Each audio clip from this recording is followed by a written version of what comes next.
Hi, and welcome to the Hytro Performance Podcast, where we talk all things BFR and performance. Today, I am joined by my colleague Tom, who heads up science at Hytro, and probably not anyone new to the rest of you out there. We are joined down the line by Jonah Rosner. Jonah, can't say how happy we are to have you. You've been in and around the office conversation around someone who's has loads for us to learn from a coaching and endurance point of view. And I know BFR isn't new to you, but you're new to us and our audience. So thank you for doing this. And I'm going to put you on the spot straight away and just say, could you introduce yourselves for us and the audience listening? Yeah, first of all, thank you for having me. Definitely a huge fan of Hytro, and I know I learned a lot from you all as well in this conversation and just about BFR. Definitely no expert in BFR, but I can speak to kind of my understanding of its applications, how I've used it historically. But yeah, a little bit about myself. I just finished up a 10-year career in American professional sports and collegiate sports, mostly in the sports science realm, specifically around like biomechanical testing, so all the different force plates, player tracking, but then also strength and conditioning. So based on some of the testing, applying just individualized strength and conditioning programs, and a lot of that is with some novel technology, including things like blood flow restriction. Since then, I've started my own business here in America, where I actually still work with some players in the off season, but a lot of my business now is more the general population runner or higher level distance runner space. So elite marathon runners to sub-elite marathon runners, and then also like in this hybrid space as well too, especially as we see the rise of things like high rocks and some of these hybrid style events and everything from testing those athletes to consulting with them about programming and some individualized programming. And then we run like coaching community groups where we have community groups and programming around that. So yeah, a little bit about me. For those that have followed the Hytro journey, we've gone from a t-shirt and our understanding on muscle adaptation to Yep. a short, and we've been unbelievably not lucky because it's come from hard work, but we've made huge gains in understanding how BFR affects recovery. So kind of like strength, we think we're knowing and learning and testing. Recovery, we really feel we're leading. We've got some amazing partners out there, but endurance is kind of like the next frontier, I think. What do you think, Tom? Yeah, I think so. I think some of the adaptation stuff that well, there's a wealth of research out there from decades, really. But yeah, Yeah. I think you're right, Rich. I think the strength and hypertrophy and rehab, especially, is typically where people have gone previously, and now we're sort of thinking about aerobic adaptation. So yeah, generally great to hear any thoughts you might have on that shift and on that space Yeah. specifically. Right. Yeah, I'm definitely keen to get your thoughts as well too about that, Tom. I think one area that actually is interesting that I see in the endurance space, I could just speak off the bat. Like we clearly have tons of evidence about the potential role of strength and hypertrophy adaptations we get from BFR, while also using lighter loads. And I think most of the endurance athletes I talk to, specifically runners, I think cyclists are more aware, but runners don't understand why that would benefit them. So obviously some of these runners now are accumulating tons and tons of volume, which inevitably is going to lead to some levels of fatigue, and the last thing they tend to want to do is go in the weight room and lift heavy weights with a lot of the way their legs feel. But at the same time, we know that some of those adaptations are going to be beneficial for their sport, whether it's improving their running economy or how efficient they are at running, and also potentially some durability or injury resistance. We have some recent literature coming out that shows strength training actually improves your durability later in the race. So you accumulate less fatigue as those tissues have more maximum force capability.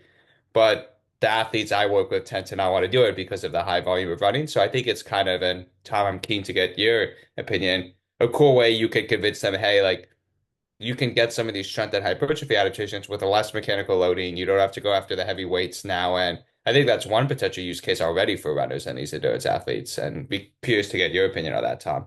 Yeah, I think it's totally right. I think, as I say, the historic evidence for hypertrophy and force production is pretty established, and I definitely, from my relatively limited experience of working with endurance athletes and especially runners, you're right. They tend to not really see the benefits of being in the weight room, perhaps, or they don't want to, or they can't fit it in because they want to spend the time on the road. And whether that's for injury prevention or for force production for during the actual event, or as you say, that kind of benefits to aerobic performance of having better muscular capabilities, essentially. Like the opportunities definitely are there. And I think that is a really nice potential use of BFR because, well, I'm sure you're aware in the research that it does seem a bit of a coverall because you do have those potential benefits to mitochondrial biogenesis and Yeah.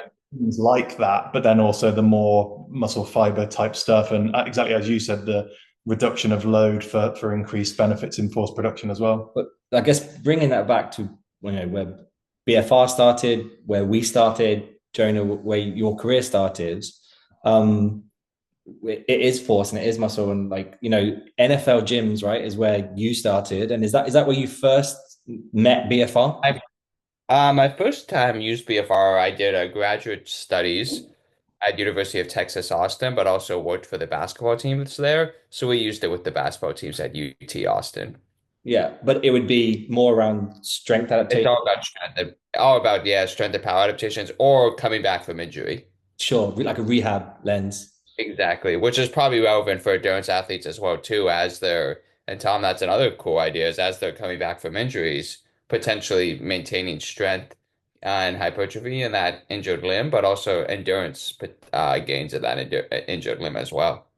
Yeah, no, absolutely. That's definitely a big focus for us. That opportunity of reducing mechanical load but maintaining metabolic and other adaptation, and we're actually having some really interesting conversations around baseball at the moment, and pitchers and elbows and shoulders and stuff like that, where they want to be in the weight room, or their athletic trainers want them to be in the weight room, but are conscious of the load of the ridiculous fixture schedule. So how they can sort of balance that input and output, I suppose. So yeah, there's a lot of opportunity, that's for sure. Yeah, and I guess I thought you brought up a great point too. If we just go now away from the strength and power side, I think there is some interesting research popping up about the actual endurance physiological adaptations that I've seen. I think I even just read a recent meta-analysis that showed moderate VO2 max improvements for BFR training. It wasn't a less trained population, but obviously VO2 max is correlated with endurance performance. And we even see some of the BFR adaptations leading to improved in maximum aerobic capacity, maximum ability to take in and utilize oxygen, which we know the higher the VO2 max, typically the better endurance athletes. But the way I like to describe it when I talk to like some of these runners and endurance athletes, it's almost like hypoxic training or altitude training for your muscles. And I think what we've seen from some of the research now, Tom, is that it kind of can trigger some of those like altitude pathways at the muscular level because essentially you're depriving those muscles of oxygen peripherally, so maybe not as much centrally, but the actual muscles are being deprived of oxygen with BFR to some extent. And it kind of creates that cellular stress we see with altitude training, but in a local working muscle, which can trigger some powerful adaptations. And so it's almost like hacking the physiology at the muscle level to get some of those, like you get some of those pathways activated, like the altitude pathways. I know I forget the actual altitude pathway, but like you said, it can potentially lead then because you're creating that hypoxic environment at the muscle level. Key triggers for angiogenesis or creating more capillaries and mitochondria with that peripheral stress, which obviously the more capillaries and the more mitochondria you have at the local muscle, we know that's a key characteristic of endurance athletes. That's one way I like to talk about with endurance athletes as well too. I don't know if you've seen some of that stuff, Tom. Yeah, no, absolutely, and you're right. And I think if you think about it in a logical sense, that's not too surprising, really, because if Yeah. you think about what's actually happening, absolutely, as you say, at its most simple based form, we're putting a restriction around the limb so new blood is able to get in, and that's carrying stuff like oxygen with other good stuff in it. And yeah, you're absolutely right. I mean, I think we don't necessarily know the exact mechanisms behind that, but we've had a fair few conversations around sort of um, altitude type adaptations and the Yeah. potential benefits there for teams or athletes who can't afford to go to altitude camps or even pay for altitude facilities at sea level, for example. So yeah, huge potential benefits there. On that, then, if it's a logical progression here of what we know BFR does and the environments it creates inside the muscle, and those more traditional team sport environments where they're using it in a gym for strength, why is it that it's not like organically led to this use? Because you break it down really simply, and like I think you could speak to an NFL, a soccer, a rugby, a basketball team, and go altitude training for your limbs. They know enough to be like, oh, I know that that's good for endurance. Why is endurance not something that people are looking at more as a valuable athletic currency in these more like heavy muscle dense athletes? Yeah, I mean, it's interesting. I'll go first, Jonah, and then I'll let you chime in Yeah, with go ahead. your thoughts. I mean, I think there's a couple of things there. I think there's tradition. Pro sports they love to sort of train how they know how they train, and you look at some sports, swimming, for example, where you still have the sprinters doing ridiculous mileage because it's just what they've always done, and it seems a bit crazy to some of us. But I think that with and potentially with aerobic adaptation through use of BFR, potentially athletes or coaches might feel that without working really, really hard in a typical aerobic sense, that you're not going to have those kinds of adaptations. So I think both of those two things come into play. I've got a couple of other thoughts, but Jonah, what are your thoughts? Yeah, I completely agree. Like I thought we were traditionalists when I was in like the NFL, NBA, and those, and then I started working in endurance running and those sports, and that's really traditionalist. I think it really comes down to traditionalism, it being new for them and novel, and they just don't want to accept that. Not working as hard isn't like exactly what you said. They're just keen to work as hard as possible and run as much as possible. And I think on the flip side as well, although there are benefits to being able to load the tissues less and bring about adaptation, there are also benefits to loading the tissues. Oh yeah. Obviously, we wouldn't only say to train one way ever, but Yeah. say you could get marathon fit without doing marathon distances. Well, eventually you're going to have to do a marathon distance, and there are other bits of you that need to be Yeah. for that. So I, the middle is yeah. the way, as always, probably. Yeah, I kind of like to look at it as like an add-on or auxiliary. It's just like if you can handle more mileage, I don't really recommend prescribing it, but it really helps those athletes who are kind of like at their peak mileage. And just adding more mileage is kind of going to create this like junk fatigue that really is going to benefit them. But we know potentially that getting more stress throughout the week or volume could potentially help them if the goal is that last 1% of performance for like an Olympic marathon. And I think those are the athletes that really could be special. And it also is interesting in those very high level athletes where it's a novel stimulus they're not actually used to. Like for a lot of them, like in their endurance capacity, we actually see them typically limited by like central capacity to actually deliver blood flow. And like they don't actually like get to the like it happens sometimes if they do very intense exercise, but to actually have the limiting factor be at like the muscle oxygen availability level. I don't know if we see that too much of the literature where it's more the central delivery of blood and oxygen. So it almost creates like a novel stress they're not used to, which I think could potentially lead to some cool new adaptations. Yeah, somewhere else that I think it could be quite useful is as part of a sort of suite of training types. So, for example, with things like daily monitoring and things like that, like oftentimes it might be, oh, we had this session planned today, but you're flagging perhaps a little bit. So why don't you go and do this today? Because we know it's not just like an off-feet, like lazy session. We know that you'll still be getting some of the benefits that we're looking for potentially. Yeah.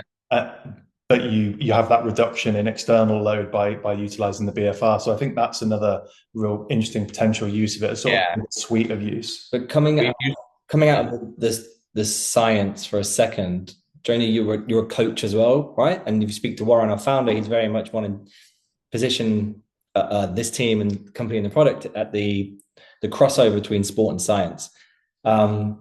Hearing you guys talk about the mechanics, you're like, oh, a lot of this stuff is a no-brainer. But then when you're face to face with an athlete, are you using the same language? Is it different language? What are the analogies? It's a little different. I think with the endurance athletes, I really like the altitude metaphor because most of them do know about altitude and they see all the elite runners, all the elite guys, they do altitude camps because they know it leads to potential adaptations. So one of the key ways I talk to them is I try to adjust their pay points. And the two things that come up, it's like, hey, we can essentially get you like mimic local muscular altitude adaptations, which is going to make you more efficient. And so that's one way like toward it. And the other huge pain point I see with endurance athletes and runners and these hybrid athletes, again, is not wanting to lift or being afraid to lift because it's going to lead to fatigue or soreness that's going to hurt their running. And yeah, anytime you do some kind of novel strength training or novel stimulus, like you're probably going to get sore. That's just part of the deal. So you got to keep doing it to reduce the soreness, just the repeated bout effect.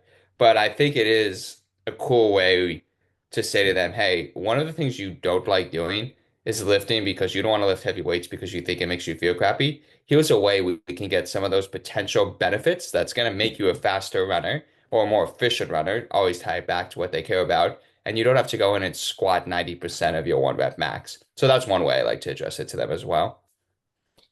One of the things you touched on, Tom, was around like BFR being able to, and it's along the same thread of what Jonah was saying. If athletes are feeling crappy, then you have to change your programming. Like, is that then where things like data collection. So like you feel a bit crappy, hey, cool, we're going to throw on BFR. You don't have to lift 90% max when you're squatting, we're going to get the same adaptation. Would you also be led by the data as well, whether it's like when we come in and do how they're feeling, whether it's actual data from a Whoop or another performance tracker?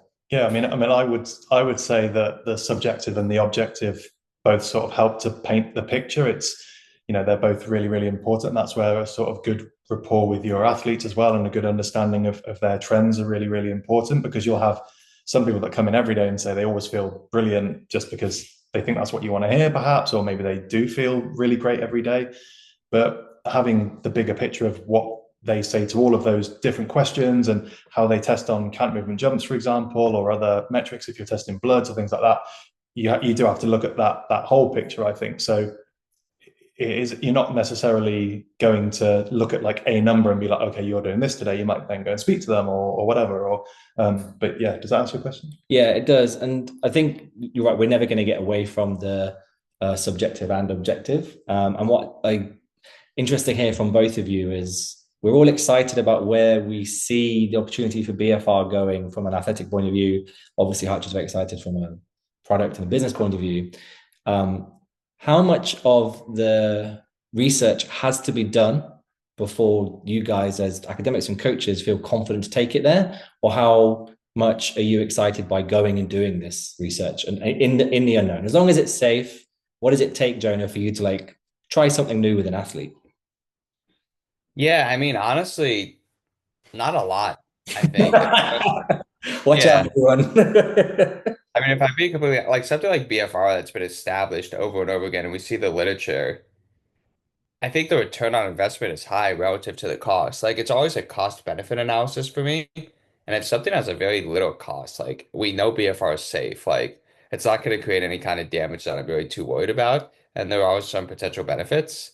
That's how I kind of like to frame it. And we might as well experiment with it. I don't know what your experience has been, Tom, but I like to do a cost benefit analysis. It would be different if it's like some kind of exercise or some kind of new gadget that I think there's a potential negative effect, but I don't know, with BFR, like for example, I don't see a ton of it. My experience is I wish every coach was like you, Jonah, if that's the attitude, to be honest. But Yeah. I think when you look at coaches' attitudes, it's kind of that normal distribution. Some Yeah. people will try anything and they don't really need any evidence. Some people would never try anything because they're super traditionalists, and probably the majority are in the middle. If you can make a evidence-based case sensibly to them, they might trial it, they might implement it in a small way, they might use it during a period that isn't quite as important. They're probably not going to do it in the weekly Super Bowl if they've never heard of it before. But I like to think that most people in those kinds of positions are open to suggestion.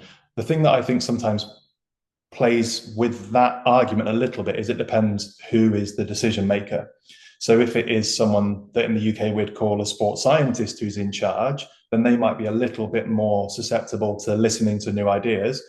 Whereas if it's a technical coach who might have a bit of a less of a scientific background that you need to win over, just because have the way they think and the way they've been brought up, they just might not be quite so susceptible. But I guess regardless of who it is, you just need to make a good case. And if it was someone like Jonah, you'd probably ping them a few papers and say, oh, they're also using it at this place, and drop a name of someone that they respect. And it's probably an easier sell. But yeah, you're always going to get people who need different amounts of buy-in given to them. I think it's a great point. Like the coaches I've dealt with, I work with, we definitely get a lot who are very anecdotal based. So it's like if they've talked to other coaches or it's something they've done during their careers when they were playing, a lot of them were ex-players, then it's like, okay, we're going to do this, the traditionalist approach.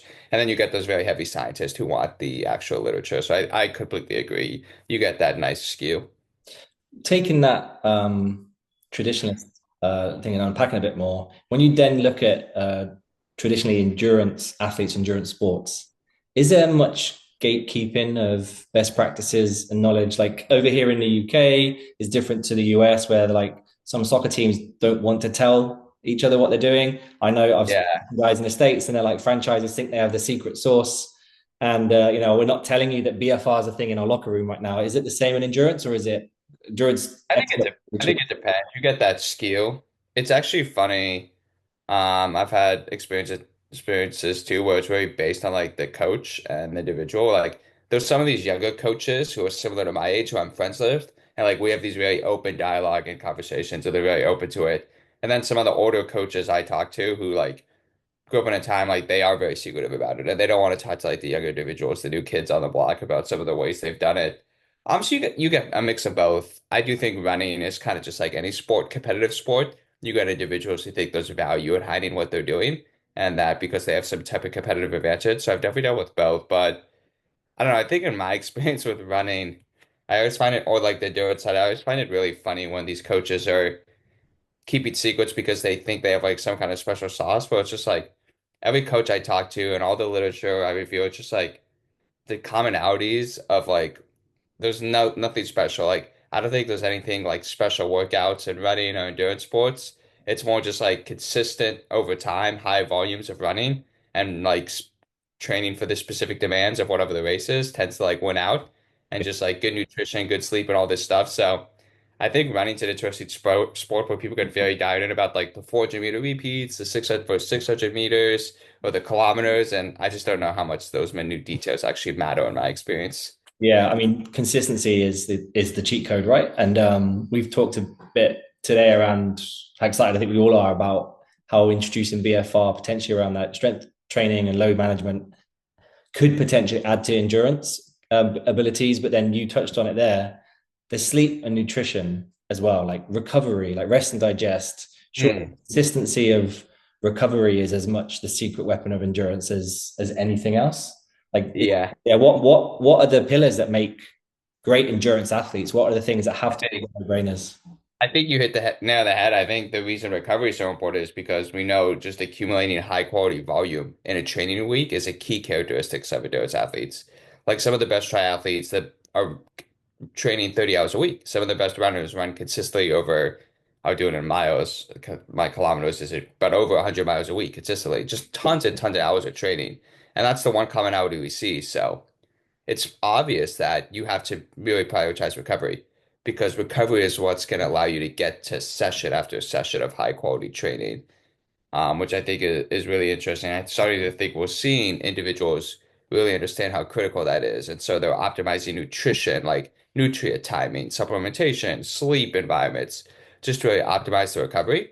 And that actually has been for me an interesting window to introduce blood flow restriction to some of these athletes because it's a little more novel, the recovery benefits, but I think we're starting to get some evidence and a lot of them perceptually feel it. I perceptually feel it as well too.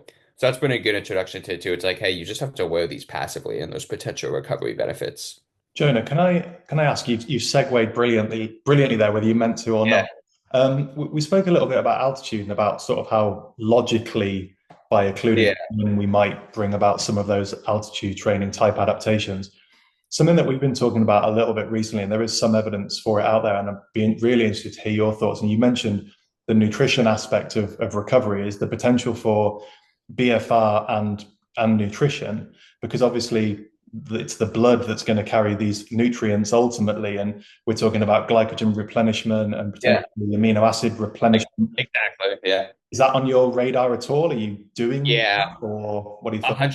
It's 100% on my radar. I think it's been really interesting to see some of the research that's recently come out of like I think Luke Van Loon and Jordan Tromlin's lab where they actually are looking at like cold exposure and how to reduce muscle blood flow to the limbs after workouts. And would that negatively be a potential bad thing? Because you think about one of the mechanisms of recovery, if our recovery window is short and we have a next training session or a next match very soon, I think that's when like some of these nutrient timing and delivery becomes much more relevant than if you have a few days to recover, it's probably not as relevant. But in that situation, like logically, as you're saying, you would just argue getting amino acids and getting carbohydrates or glucose to the muscle as quickly as possible is probably a good thing. It's only going to help the recovery process. It's going to restore glycogen quicker potentially. It's going to give you whatever muscle protein synthesis repair.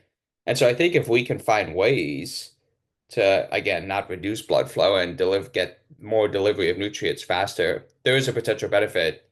And obviously, I don't know, like, is blood flow restriction a way we could potentially do that? It's interesting to think about. You think about like perfusion, refusion, all that stuff, Tom. I don't know what your opinion is on all of that.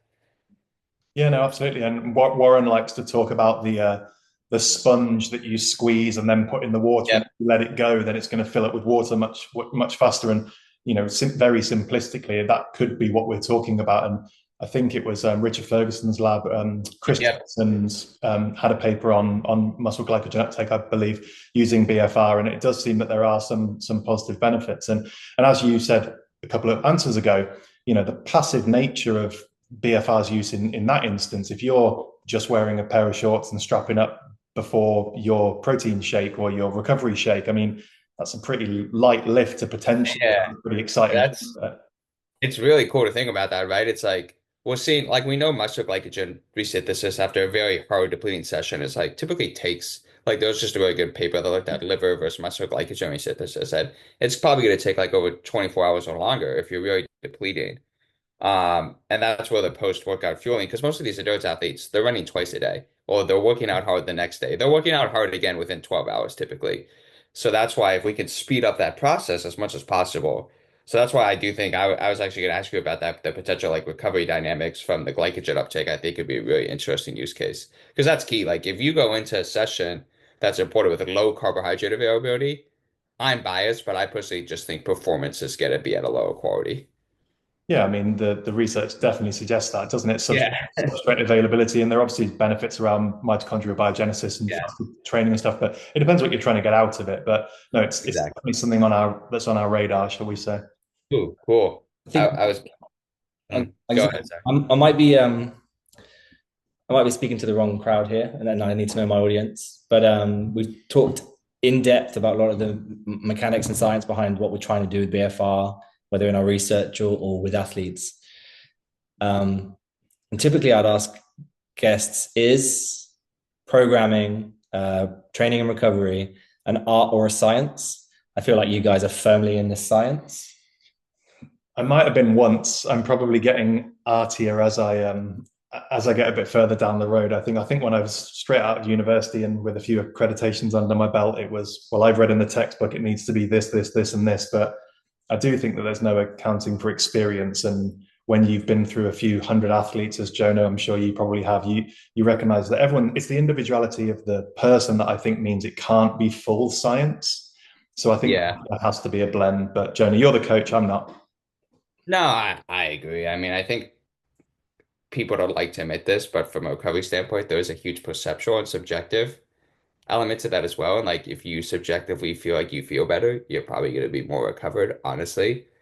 So there's a lot of times where like the science may say we have to do this to optimize this, but people may not actually enjoy that. So then it leads to worse recovery. Like I have a lot of athletes who I'm like, you need to eat within like an hour of your run to maximize like when all the your muscles prime to uptake glucose and glycogen. And so I'm just like, hey, after my runs, I hate eating.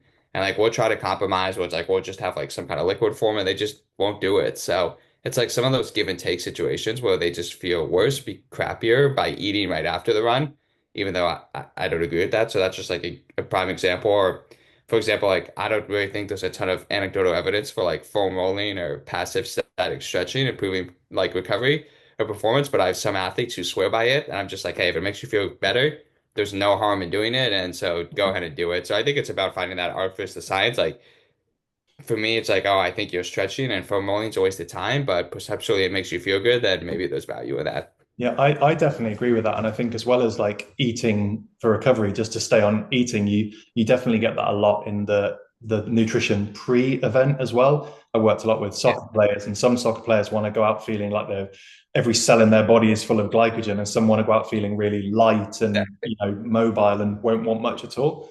And to shamelessly drag it back to BFR, I think there are even opportunities there around things like nutrition, if it enables your nutrient uptake, or even as part of a warm-up, for example, because we've seen BFRs used as part of a warm-up in pre-ischemic conditioning, whereas I'm sure you've seen it, some soccer players especially, they're not particularly into the warm-up, and perhaps I'm sure they're trying to save themselves, or they don't want to be overly fatigued. But if we can incorporate things like BFR in that portion of performance, then maybe they can be more warmed up than they would have been with BFR through their warm-up if they want to.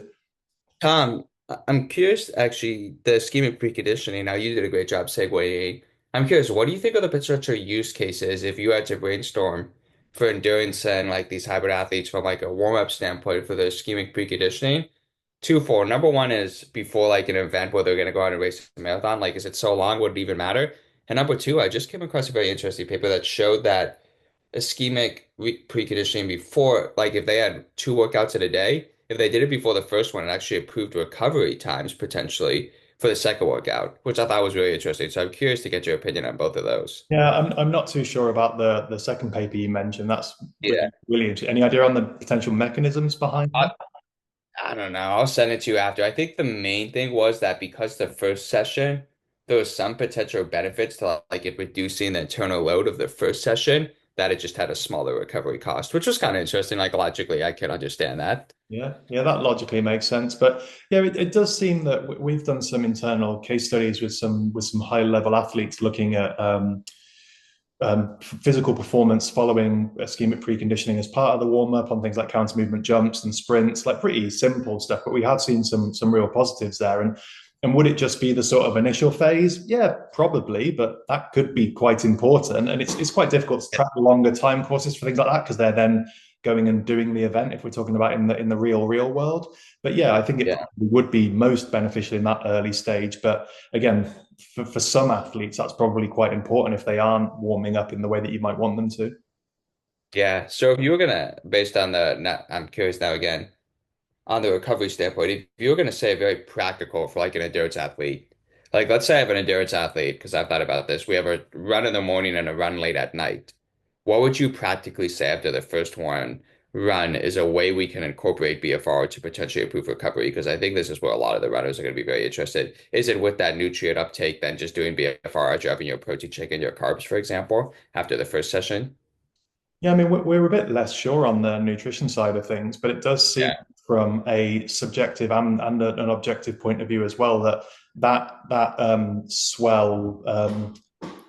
Swell, flush, refuse. I need this on the wall behind me. How can we cut that in? We'll do it. That's fine. Okay. Try again. But it seems from a swell, flush, reperfuse point of view, which is the Hytro slogan, if you like, that there are benefits in removal of waste products and things like that. And anecdotally and subjectively, we have seen some really positive findings. We've just done a really interesting piece of research with a pro cycling team where we have found that. So, yeah, if you're talking about multiple sessions in the day where you want people to be really up for that second session, it does seem that that kind of use case would be really beneficial. Can I sense check something with you guys around the type of athlete and performance? You both touched on anecdotal evidence or athlete perception, and you can't deny, feel good, play good, right? Does the perceptive importance increase when it comes to endurance athletes? Because that is arguably even more of a mind game than team sport, like heavy, right? So feeling good probably is a 10x rather than a 2x, like it might be in other sports. Yeah, I mean, I don't know if it's more or less than other sports in my experience, but I think it's often overlooked in endurance sports.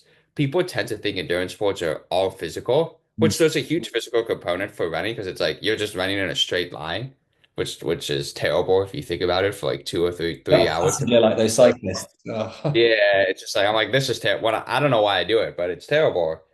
And people are like, well, it's all physical. That's why it's interesting because there's no decision making. You're just running straight. But it's actually, there's a huge psychological component. And we see from some of the literature, like if someone has a psychological pain or as they're running things like that, they tend to slow down. And it's just like this new model of like fatigue, where there's like a pain component, a psychological component of fatigue. So I totally think like if you go into a race feeling crappy, like you didn't sleep well, something bad happened. I see it with my athletes all the time. They fail workouts, they fail races because that perception of how they feel and other life stress tends to affect just their performance. And I think there's a fatigue element, in my opinion. And something else I've really noticed too is like if we're leading into a race and an athlete has like just for whatever happens, like a bad key workout before the race, like the confidence is just dropped and they tend to perform poorly in the race. Well, then let's say they overperform in a key workout right before the race, they tend just to overperform in the race as well too, just from a confidence standpoint. So I think it can't be understated how critical it is, and it's often overlooked. And I think as well, I've read some of those papers around endurance, mental performance, and Yeah. I think it makes sense if you're like, if it's just you and the road for 2 hours, like that must be a hell of a lonely place. And so I wouldn't be surprised if there is a greater mental component during competition for endurance performers. Yeah.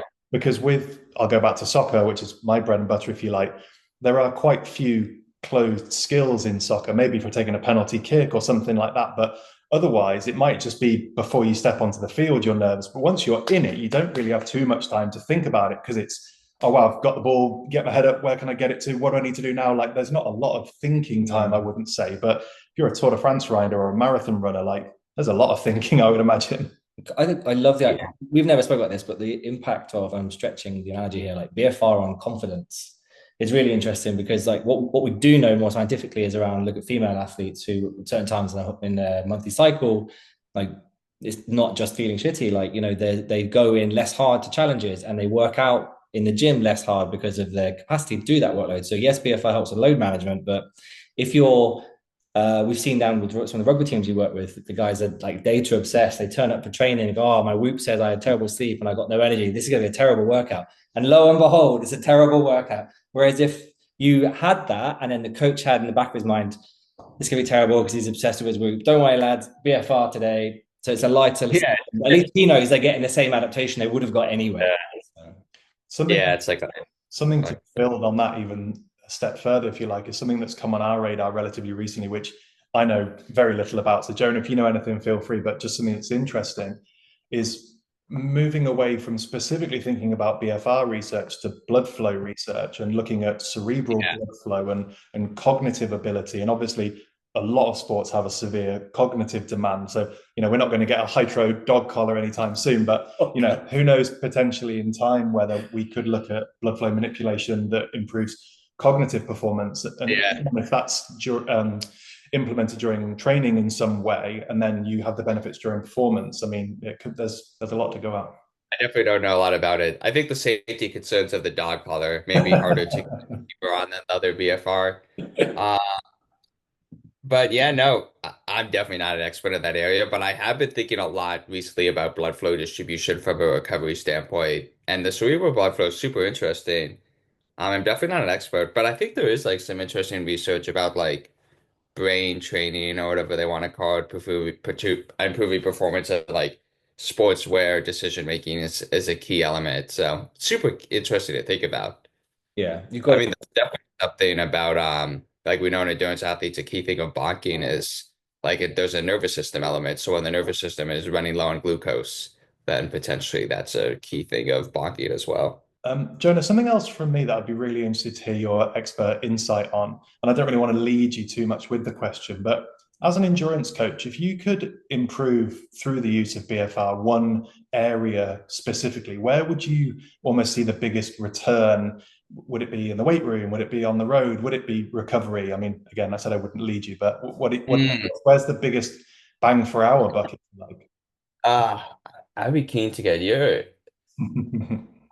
I don't know about on the road. I feel like on the road would be my last one because we're just like so maximized there. Like they're running for the maximum amount I think most of them can handle right now on the road. And so I think it comes back to recovery might be the first one because they're doing so much.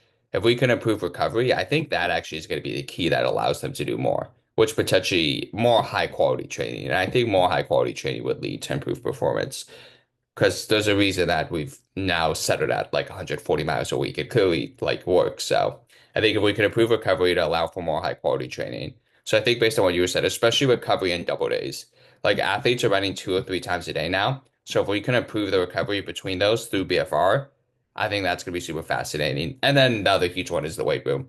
Like there's a reason now most runners are moving to the weight room because like that research is coming out now too, especially for long duration distance runners, like in helping like mile 20, for example, like where durability, when fatigue starts to break down, biomechanics change. I think if we improve the maximum force capability of those tissues and the lower limbs, like specifically below the knee, that take on so much of the forces in distance running, like the calf, the foot, I think a stronger muscle might break down, whatever, like a lack for better metaphor, worse, especially later in the race. So I think those are the big ones, weight room, and recovery. I think, yeah. Yeah, I think you're right. And I think, although I said it towards the start of the podcast that runners typically shy away from the weight room, maybe that's a bit unfair to modern day runners as the research is there. But I'm sure that if they could have the benefit of feeling like they're loading up, then that would be beneficial. And yeah, it's interesting that you say recovery and the weight room, but then as you articulated, that Venn diagram overlaps, doesn't it? So I think there is potential benefits too with like stronger like if it's a more submaximal of that muscle or tissue's maximum force generating capacity, I would just imagine it's going to recover quicker too. Potentially, it's like less insult for injury. One of the things we don't necessarily talk about in its own right, we talk about force production and then recovery to then go and create more force production. But you touched on it today, durability. Arguably, Yeah. the best athlete is the healthiest athlete. If you can complete the volume of training, not get injured in a competition, and then go and complete the volume of training again, you're the one that's winning. Yeah, I think that's super because like endurance athletes are always like, how can I do more? How can I do more? But they do more, then they break down. So it's like, hey, here's a way you could do more with less risk of breaking down. I think is really interesting. We've obviously, Jonah, worked with tons of athletes, tons of coaches, coach and practitioner yourself. And with this, I guess, one eye on endurance as a new space for us, what would you say is the difference between a good and a great coach or practitioner in that endurance sphere? Like, a lot of people can just come and do it by the numbers. We're straight out of college. Some people are very traditional, but like for you, what's the difference between good and great? Yeah, I think I've been fortunate enough now to be around a few who I would say great coaches, especially in the endurance space. And I think the best coaches who I've dealt with in the endurance space, because it is such a physically demanding and psychologically demanding thing, and they understand how important consistency is, they are so good at understanding their athletes and developing a relationship with their athlete and what that athlete needs at a specific day. Well, they'll be okay with like saying, hey, that athlete shows up and they can just tell from talking to the athlete they're not ready to do this key quality session today, for example. And if they come and do that session, it's just going to make things worse. Like they're going to stop believing consistency is going to be hard. And it's such an easy sport to develop a negative relationship with because of the demands of running 3 or 4 hours a day. So I think the best coaches are able to see what their athlete can handle that day and not handle that day, and how they need to change the plan to make sure long-term consistency and a positive relationship with the sport is maintained. Sure. What about you? Like, had loads of questions answered, but now I have a ton more. So you are definitely going to have to come back and do another one. Yeah, I have a ton more questions for Tom now and Warren too, based on everything you guys were talking about. I have a lot of wheels spinning. I'm a huge fan of Richard Ferguson's work, so just thinking about some of the stuff you were talking about from recovery dynamics is super fascinating. Awesome. Well, thank you so much for the time, Jonah. I guess until the next time we get to sit down doing these things, which we definitely will. Just want to say thanks to you. Really appreciate the conversation. Really insightful. Thanks very much. Yeah, thank you. Thanks, Jonah.